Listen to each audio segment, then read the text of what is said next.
This week on The Record, Israel lobbies Congress for aid in its fight against Hamas, the civilian death toll climbing higher than 9,000 in Gaza, and mystery in the Baltic Sea. Could it be an act of sabotage against American allies?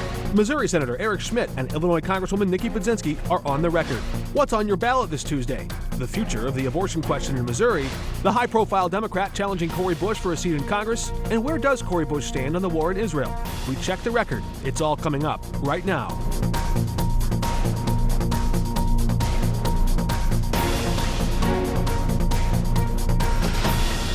Welcome to The Record. I'm Mark Maxwell. Congress was back in action this week considering matters of war and peace and ultimately life and death. While most of the world watches violent conflict unravel in Israel, a suspicious act of potential sabotage caught the attention of Missouri Senator Eric Schmitt. Finland, a nation just recently admitted to NATO, is now investigating the circumstances surrounding the destruction of an underwater gas pipeline that supplied energy to our allies. Investigators found the anchor from a massive container ship bearing the flag of Hong Kong broke that pipeline. They believe that ship, the New Polar Bear it's called, dragged its anchor for several miles along the seabed floor. Senator Eric Schmitt is now on the record.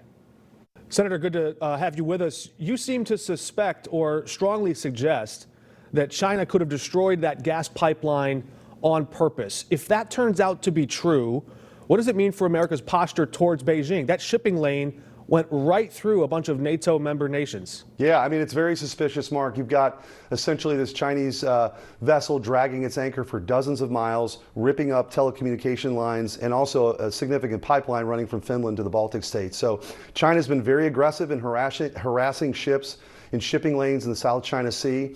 And so this will be another thing, I think, that points to their rising aggression, and they need to be held accountable. And so I think, when history writes when you write the history books on the 21st century, you're going to be talking about this great powers competition between the United States and China. We need to be taking them seriously, certainly from a military perspective, and this looks very, very suspicious. So I've asked for a briefing from the Director of National Intelligence. I think that she'll be responsive to that. We need to learn as much as we can and go from there. All right, I don't know if you see that all of these global conflicts as perhaps interconnected, but it appears the Senate could move quickly to try and send aid to Israel in its fight against Hamas. Should that aid include any conditions that would protect Palestinian civilians from American weapons? Well, I support dealing with these issues separately. I've been very consistent about that, whether it's on the appropriations bills, but clearly on the supplemental request, dealing with these issues, whether it's Israel or Ukraine separately. There are different realities, Mark, on the ground. There are different objectives. There are different likelihoods of success, different weapons platforms, different needs, different political support. And I think the American people deserve us to debate these things independently. So I'm encouraged that it looks like the House is probably going to move an Israeli package out this week. It'll come over to the Senate, and I hope we can keep that separate. I think, you've got broad bipartisan support here to make sure Israel has what it needs to fight back against this brutal terrorism that they've seen, and quite frankly, groups that want to wipe them off the face of the earth. They're in a really existential crisis right now. They've been an important ally of ours, and so I hope that that moves forward again independently. On conditions? I guess I'm not familiar with conditions. What are you referring to, Mark? Well, I asked if I think I understand Israel. I think I understand your question. Look, Israel has every right to defend itself, and they need to do what they need to do to take out the terrorists that, again, murdered innocent people, butchered babies, put them in ovens, burned the elderly alive. And Hamas is an organization, their stated mission is to wipe Israel off the face of the earth, to kill Jews in Israel. And so Israel deserves the opportunity to deal with that in a serious way. And so I think that we give them what they need, and they can handle this. And I think that we ought to have a discussion, by the way, of how we pay for things. I think that's important, too, in this country. But Israel's been a strong ally. And another reason why I think that ought to be held, that bill ought to be considered independently. It should not get caught up with, say, for example, Joe Biden's got this ridiculous border bill that spends millions and millions of dollars to promote illegal immigration and pay for hotel rooms of illegal immigrants coming across in places like New York and Chicago. I think that complicates the issue. Let's deal with these separately and have them rise or fall on their own merit.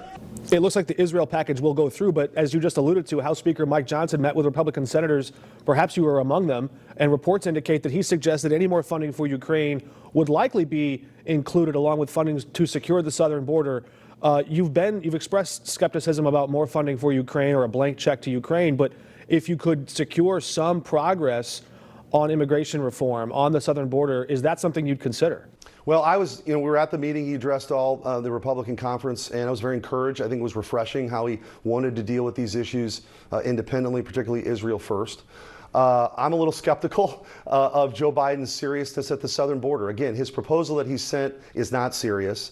When I was Attorney General, we litigated with him over and over on policies that he reversed that were working like Remain in Mexico. I think what you're seeing right now is these asylum claims is a big part of the issue. It was working under Remain in Mexico. People were going to get their asylum claim, but Mexico was the waiting room. Right now, people are coming across the border. We do not know who these people are, and it's a national security issue. I mean, I think even the Biden administration now has acknowledged, given everything that's happening in the world, there are people who might want to do us harm that are in this country forever. So, if there's a serious proposal, I mean, I've offered a legislation that would be, serious. I just don't think the Democrats want to go that way. I want to get your reaction real quick to this column from George Will in the Washington Post. He writes in part, quote, "The cold-eyed men in Moscow and Beijing must be as delighted as they are astounded by the spectacle of U.S. populists cultivating war weariness in a nation that is shedding no blood and is spending a pittance of its wealth." Does he have a point? I guess I don't know what George Will's referring to, but I would say that, as a senator for the state of Missouri in the United States, I think it's important for us always to be considering what our national interest is. And I think what you've seen in Ukraine is there's a lot of important questions, Mark, that need to be answered.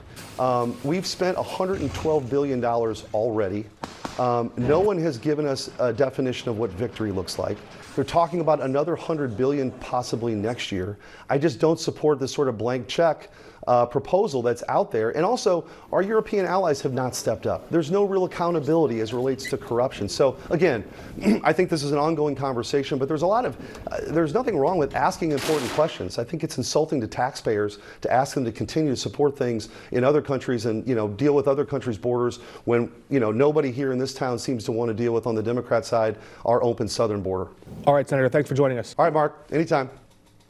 And if those issues remain divided, can Congress afford to support Israel and Ukraine? Illinois Democrat Nikki Budzinski weighs in next. Getting 2 of my croissants with a freshly cracked egg for just $6 means your day is off to a good start. And I serve them all day because I'm not here to judge what time your day starts. In Puerto Rico, we call ourselves Boricua. We're proud, passionate, and full of life. On our island, adventure finds you. Strangers aren't strangers for long. The size of the audience doesn't change the beauty of the music. And we celebrate every last ray of sun.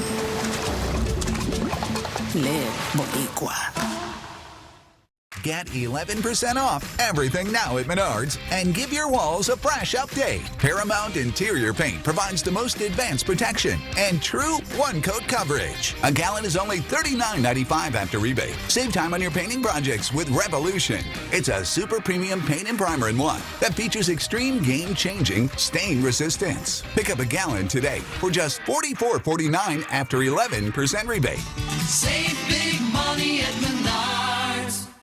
Travel is getting back to normal. Now is the perfect time to fly somewhere. You can save up to 75% on more than 500 airlines and 300,000 hotels. Use our free service to find the lowest prices we have. You know you're itching to go somewhere, so make this free call right now. We have all the best airline, hotel, and rental car prices all in one place. The best way to get these rock bottom prices is to call.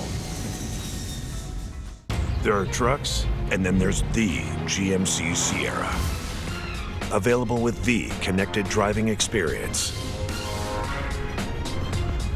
And the world's first 6-function multi-pro tailgate. GMC Sierra. It's the truck. Or get $3,500 purchase cash on select 2023 Sierra models. Or get a total of $6,000 purchase allowance when you trade in an eligible vehicle.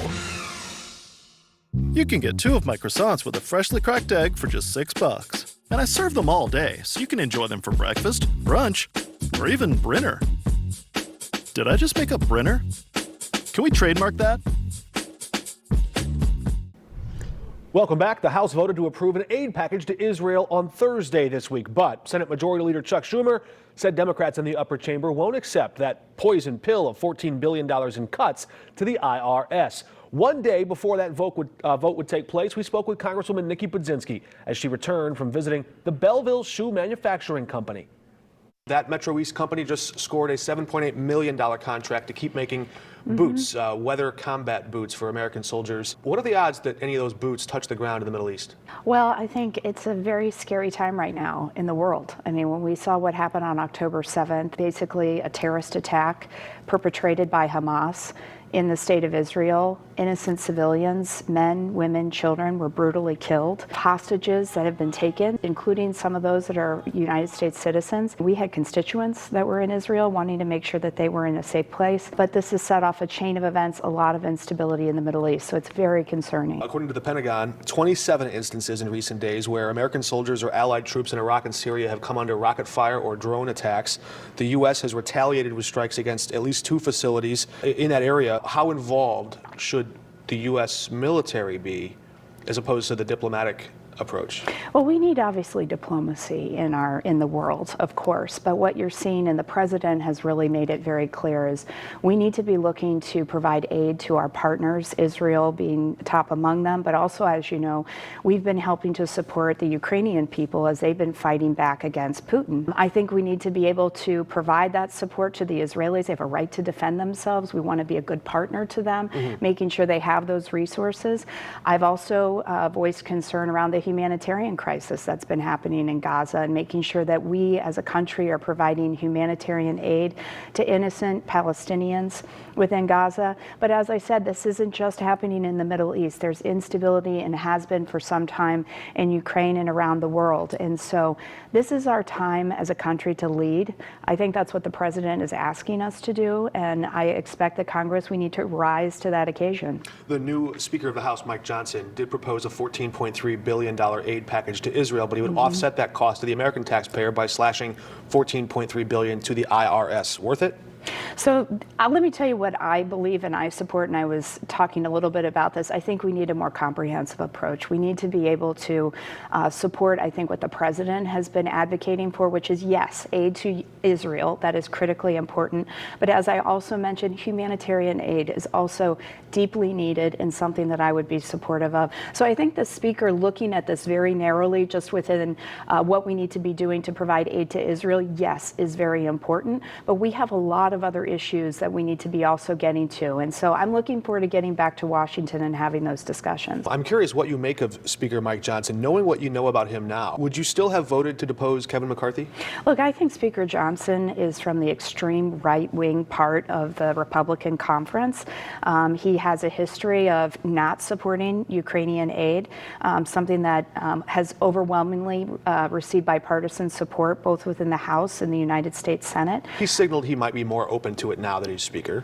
Well, that's good, but we need to get to that. That was something that we were not able to include in the continuing resolution, which kept our government open in a short-term way. So longer term, I'd like to see that commitment that we're providing that Ukrainian aid. But it's not just this. I mean, Speaker Johnson has a long history of attacking the LGBTQIA community. I'm a very big supporter of a woman's right to choose. He supports a national abortion ban. These are very extreme positions. We need to come together. I've said from the very beginning, Mark, since I've come to Congress, I will work with Democrats and Republicans on the issues that help our communities, and that is not an extreme agenda. And I have very serious concerns around the agenda that Speaker Johnson would have. I'm sure the Joint Chiefs of Staff aren't calling one Congresswoman to ask for military strategic advice as they approach this issue. But I do wonder how you think the message from Congress should be as America entangles itself in some of these issues. You talked about sending humanitarian aid to Gaza, but I didn't hear the word ceasefire. Is that a word you can use? Do you want to see Israel stop its military advances? Look, there will not be peace in the Middle East as long as Hamas, a terrorist organization, has embedded itself within Gaza. I think that the Israeli people have a right to defend themselves, and as they are a very strong partner of ours, the only democracy within the Middle East region, we need to have their backs. And so I think that's very important. I think that what you're seeing, though, around the world is a challenge to our democracy, a challenge to the democracy within Israel, a challenge within Ukraine's democracy. So I think that now is the time for the country to lead.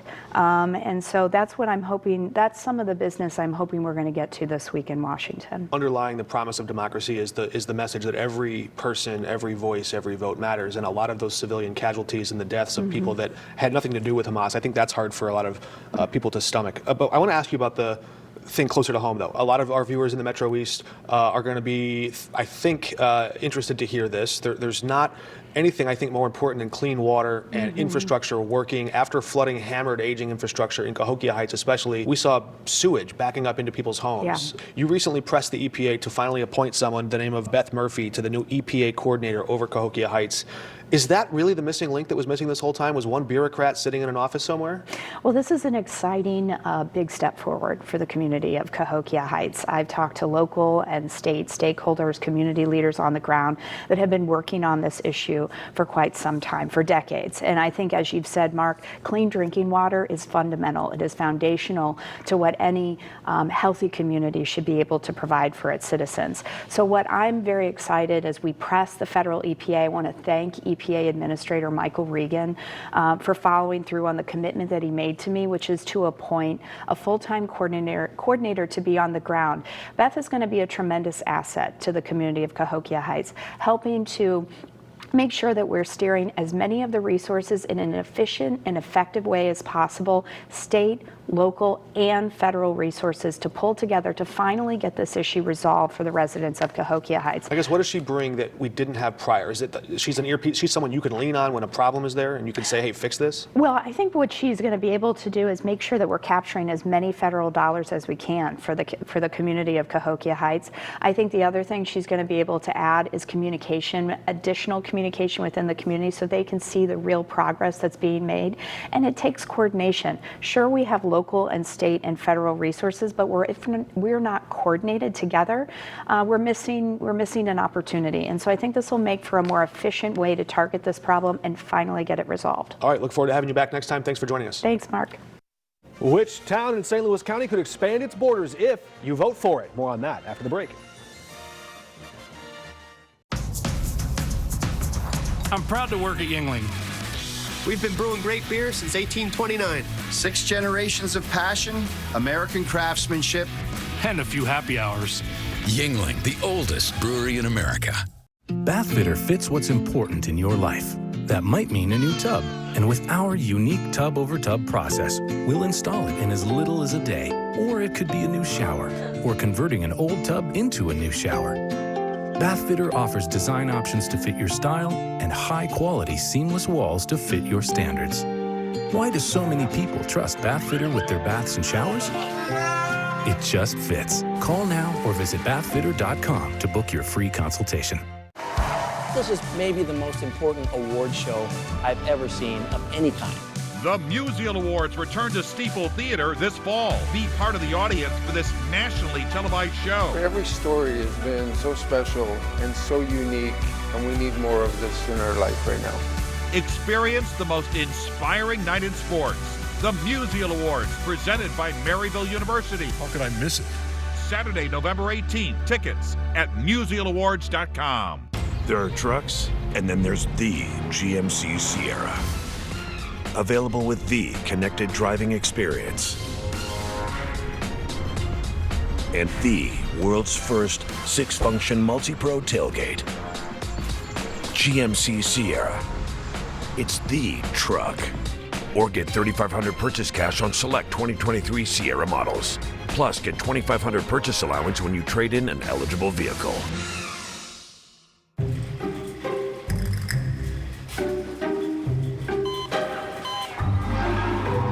Now with Spectrum, you can get your favorite shows, sports, and streaming content in one place. Introducing Zumo Streambox. Now it's easier than ever to search across live TV, on demand, and the most popular streaming apps to find exactly what you want to watch. It's streaming simplified. Get a free Zumo Streambox when you add Spectrum TV today. At Yingling, America's oldest brewery, we brew a beer for every taste. Which one you choose is up to you. Yingling, the oldest brewery in America. And now a look at this week's top political headlines. St. Louis, now battleground 1A in the fight for the heart and soul of the Democratic Party. Congresswoman Cori Bush now faces a high-profile primary challenger. St. Louis County Prosecutor Wesley Bell dropped his Senate bid this week to set his sights on the seat Congresswoman Cori Bush holds and took aim at her calls for a ceasefire in Israel. I think it's misguided to not understand how complex this situation is, but we must stand with our allies, but then we still want to find a peaceful resolution and leave the door open for a two-state solution, but we have to address these issues on the ground. Congresswoman Bush said it was disheartening to hear Bell would abandon his Senate campaign and challenge her instead. Right now, a group of judges are determining the language on a 2024 ballot question about abortion in Missouri. Last week, a panel of judges in Kansas City listened to arguments from Secretary of State Ashcroft and the ACLU on that question. State law requires summary statements to use neutral language. Still no word on when those judges might rule. Tuesday is Election Day, and part of St. Louis County will decide the fate of the city of Manchester. A proposed annexation of a portion of unincorporated St. Louis County is on the ballot. The city wants to expand its borders, and if voters approve it, Manchester would add about 6,500 people to the city of 18,000. There's a look at the map. People in the annexation area could see a property tax increase, and Manchester would have to hire some new police officers to cover that extra ground. And the Illinois General Assembly returns to work this week. Lawmakers will get back to Springfield for the final week of their annual fall session. They face a deadline to extend the Invest in Kids private school tax credit scholarship program. Congresswoman Cori Bush taking heat from the Jewish community this week. When we come back, we correct the record. Feels good to be home. Ashley's Black Friday is going on now. Get up to 75% off holiday hot buys or get 0% interest for 60 months with no down payment. Only at Ashley. To everyone who craves a fresh meal, come have a taste of Wisconsin. America's Dairyland. As in real dairy. It gives Culver's fresh frozen custard its famous rich and creamy flavor. Like really rich. So rich. Rich and creamy. And our cook-to-order Butterburgers? They're topped with, you guessed it, Wisconsin cheese. But it's the smiles we put on your face with every meal made just for you. That really makes our hearts melt. From Wisconsin with love. Welcome to Delicious. For more than a century, people have been getting in a Ford vehicle and getting out there, strengthening our communities. We believe what you do with your Ford vehicle is what makes it a Ford. Ford assembles more vehicles in America than any other manufacturer because we're all in on America. Get 2.9% for 66 plus $500 military bonus cash and an additional $1,500 bonus cash on a new 2023 Escape and $2,500 on Explorer. Top of the eighth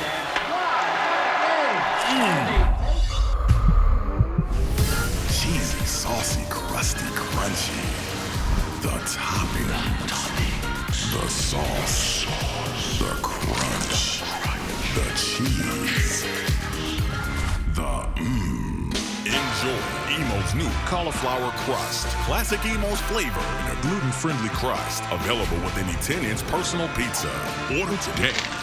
I can't cope with this chronic pain. I lost a loved one to violence. Where am I going to sleep tonight? Are you okay? No, really, are you okay? We all have trauma, and sometimes we deal with it by using drugs. Learn the signs of overdose and how you can help. Contact the T for training and overdose kits. Call or text 314-474-5707 or visit thetstl.com. Trauma is real. Healing is possible. I'm John Morgan. If you've been injured in a car accident, call Pound Law from your cell phone. Morgan & Morgan. Pound Law, that's all. Feels good to be home. Ashley's Black Friday mattress sale is going on now. Get 0% interest for 60 months on top mattress brands. Plus, get Ashley's price match guarantee on all mattress purchases. Save $1,000 on Sealy Princeton Queen mattresses only at Ashley. Welcome back. Missouri Congresswoman Cori Bush came under a firestorm of criticism online this week. She wrote, "I co-sponsored a resolution condemning Hamas for hostage taking and urging their immediate release." You see here the community notes section on Twitter, or X, swiftly slapped this fact check underneath, writing, "Bush's resolution did not condemn or even mention Hamas, nor did it call for the release or even mention the hostages." The fact check even included a link to a House resolution with Cori Bush's name on it, one that she did write. Looked convincing. The American Israel Public Affairs Committee, the powerful lobbying group known as AIPAC in D.C., quickly piled on, saying Cori Bush lied. Well, in this hyper-partisan, polarized political climate, more than a few jaded skeptics have asked, who's going to fact-check the fact-checkers? We're going to do that tonight. Let's check the record. Was Cori Bush telling the truth? Turns out, yes. In fact, more than 2 weeks ago, Michigan Congresswoman Haley Stevens wrote this resolution. It never saw a vote on the House floor, but the record shows Congresswoman Bush's name affixed to the bottom as one of 208 co-sponsors. The bipartisan resolution condemns Hamas for its brutal attack on Israel, for the taking of hostages, for threats made against those hostages, and demands Hamas immediately release all hostages and returns them to safety. The rush to judgment got it wrong. Reasonable people can and do disagree with Congresswoman Cori Bush's calls to defund the Israeli military or to pursue a ceasefire that some have said might allow Hamas to regroup. They may disagree with her use of the phrases ethnic cleansing or Israeli occupation. Those disagreements are real enough, and the road to agreement hard enough. We don't need false obstacles blocking our path to understanding each other. So why did Cori Bush vote with 9 other progressive Democrats against that initial House resolution condemning Hamas? Well, she said so herself because it was, quote, one-sided, because it, quote, explicitly and intentionally fails to mourn Palestinians while simultaneously greenlighting more death and violence. Bush did, in fact, call for an immediate ceasefire on October 7th, the very same day Hamas waged its terror attack. 3 weeks and 5 days later, Senator Dick Durbin became the first member of the U.S. Senate to join her in calling for a ceasefire if it can deliver the release of those hostages. That's it for us this week. Thank you for joining us. We'll see you right back here at the same time next Sunday night.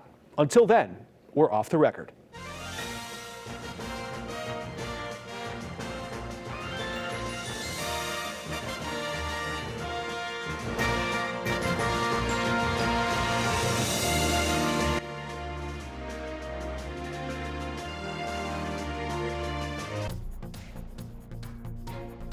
If you're looking for more context, accountability, or scrutiny of your politicians, The Record will broadcast every Sunday. Each week, we'll put political leaders on the record for hard-hitting interviews that are fair, balanced, and focused on facts. Tune in every Sunday night after Sports Plus. The show will continue to stream on KSDK.com, 5+, and our YouTube channel. 2 sandwiches, 2 fries.